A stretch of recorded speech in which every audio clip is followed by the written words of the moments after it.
이 이야기는 악마가 사람의 탈을 쓰면 어떤 일이 생기는지 보여주는 이야기다.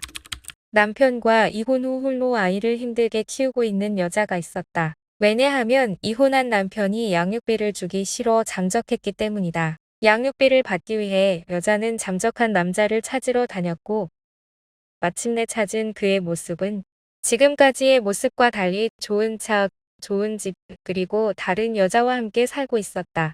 남자를 찾은 여자는 1인 시위까지 하지만 아나무인의 남자는 오히려 적반하장하며 여자를 명예훼손으로 고소한다. 고소할 사람이 누군데? 그러던 중 갑자기 암으로 시한부 인생이 돼버린 여자는 쓰러지게 되고 소식을 듣고 병실에 찾아온 남자는 이참에 나도 아빠 노릇 좀 하자. 라며 아이를 돌보겠다고 한다. 하지만 이것은 다 거짓말이었다. 알고 보니 세자녀 혜택으로 아파트를 분양받기 위해 아이를 데려가려는 남자의 계략이었다. 결국 남자는 양육비를 주지 않았다는 이유로 경찰에게 잡혀갔고 여자는 아이를 지킬 수 있었다는 화나는 이야기다. 그 양육비 안 주려고 위장 전입을 했고 이제 집이나 차나 이런 거를 다 자기 명의로 안 해놓고 이런 사례들이 좀 많아요. 어때요?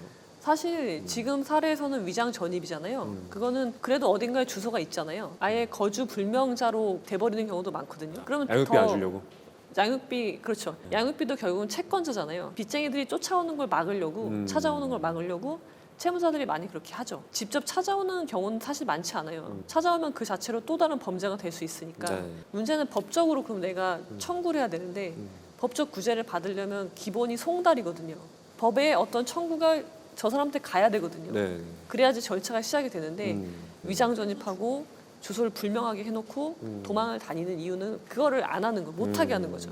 저런 사례가 굉장히 많은 게 어떤 남자네 집이 엄청 부자예요. 이 여자분은 굉장히 혼자 그러니까 근근히 벌면서 아이를 키우는데 그 아이의 양육비를 전혀 주지 않아요. 근데 가져올 방법이 없는 거예요. 그 남자의 명의로 된 재산이 없어요. 아, 다 가족의 명의로 되어 있고 그 남자는 자기 집안 회사에 취직이 되어 있는데 네. 양육비 소송이 들어올까봐 네.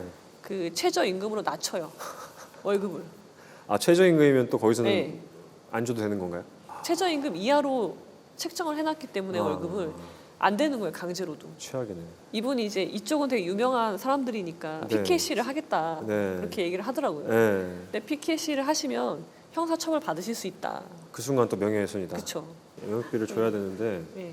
오히려 명예훼손으로 고소를 해버렸단 말이에요. 여자 주인공 같은 경우도 네네. 1인 피켓 시위를 하는데 사실 저렇게 하면 정도가 양육비를 안 주는 건 사실이죠. 그렇지만 사실을 적시해도 명예훼손이 돼요. 근데 그게 허위의 사실이면 더 크게 처벌받아요. 불륜 같은 경우에요.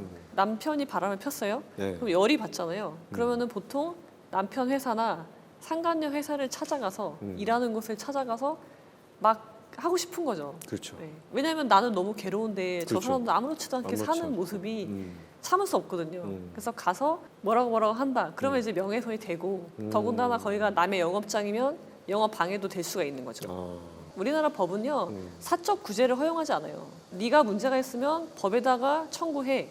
네가 가서 다른 사람한테 그렇게 할 수 없는 거죠.